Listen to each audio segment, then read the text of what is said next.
Hi, my name is AJ Britton, and without further ado, this is me. Throughout the semester, I've been taking personal assessments. The first one that really surprised me was Intercultural Communication Competencies Assessment.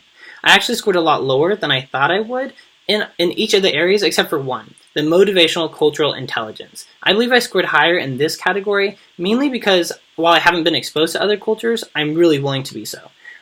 With that said, I'm actually going to be submerged in the Irish culture this summer through my study abroad, so I'm super excited about that.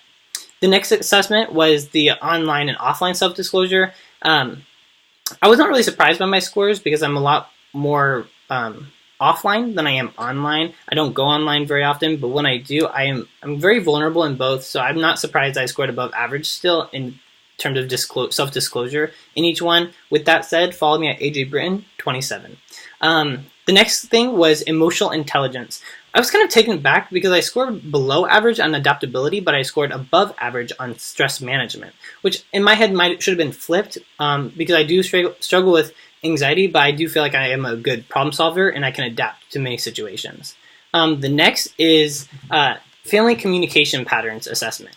I'm not surprised because my family and I are very close. Actually, in my wallet is a picture of them right here.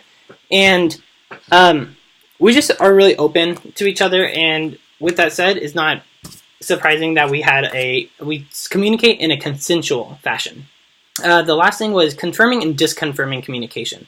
I was actually a little surprised by this assessment, and I know that they're not always 100% accurate, but I put it to the test.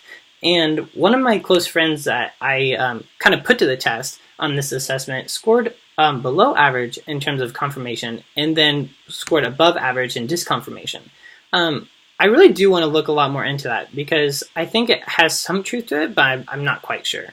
In terms of concepts from class and applicable ideas, the first thing is proxemics. Proxemics studies how communication may be affected by distance between people. So when we're really close, this might be more intimate, more personal. But a lot more formal setting would be all the way back here.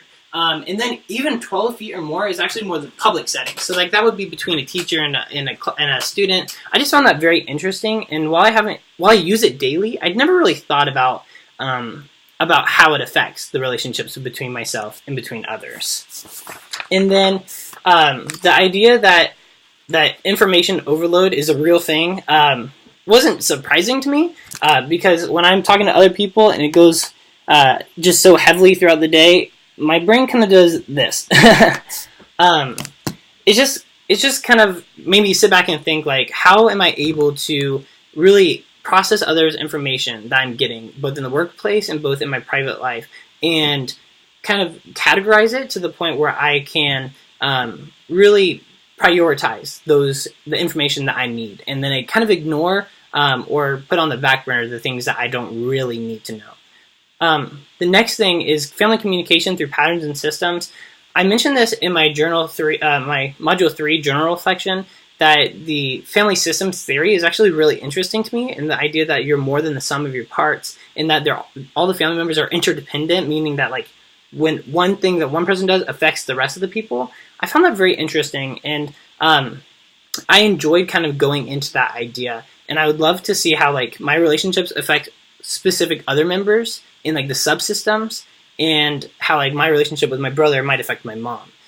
So that's something I'm definitely going to try to apply even more to my life. The next thing is the idea that physical touch promotes a positive interaction. So the fact that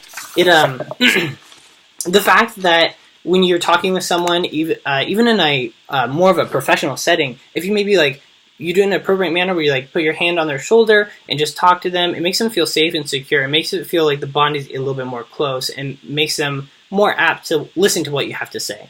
The next thing that kind of really caught my attention was towards the beginning of the semester, the Johari window. My results showed that I'm very open, and I'm very proud of that. And I want to make that portion of the window even larger over time because I have tried really hard to be just vulnerable and transparent with where I am and who I am and what I believe. And I think that doing so makes it so that I understand myself and that others can understand myself and teach me kind of how I am. So I would like to use that, especially in my personal life among family and friends. In terms of conflict styles, there are actually 5 different conflict styles, and only one of them has a win-win. This is collaboration. Collaboration is something where you guys are working together towards a common goal because you both want to feel good about yourselves. I feel like right now I more accommodate others rather than collaborate with them. Meaning it's a lose-win. Lose for me because I am putting them first, but I kind of put myself in the back. I want to use this more with people I'm closer to because I want to be able to share these struggles that I have, and I think they'll be more understanding than other people. Next is metacommunication. So like, for example, it would be me saying, hey, I'm speaking really fast. Are you kind of understanding everything that I'm saying? Am I communicating well? Can you hear me?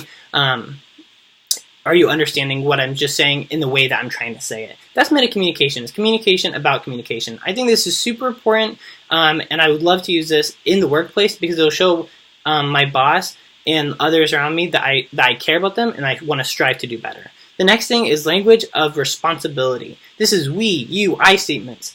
This was kind of confusing, a little hard for me to get, but it's just saying like, you don't say, hey, you're doing this wrong, you're doing that wrong. You say you when you want to exhort somebody. But you say like, hey, I feel this way when this happens, and how can we move on from here to better our relationship, to better each other.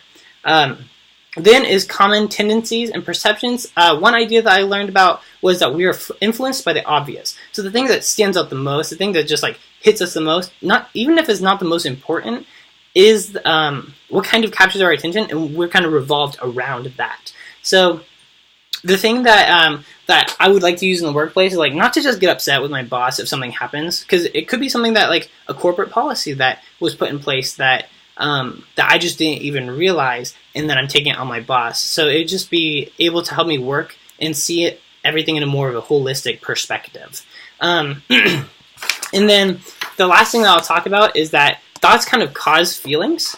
This kind of like hit me kind of hard because I feel like I always kind of thought like my feelings influence my thoughts, and that while it's true, it's like what you hear influences what you think, and then in the end it causes feelings and behaviors from that. For example, if someone yells at me, they're just screaming at me, I could think of 2 different things. I could think, hey, they're a jerk, like they're mean, they're jerk, like I don't like them, I don't want to be their friend, and that might lead to anger. While if I think, hey, maybe they're just having a bad day and like they just are just placing it on me, that might lead to a lot more sympathy between me and them. I might want to go out of my way to help them.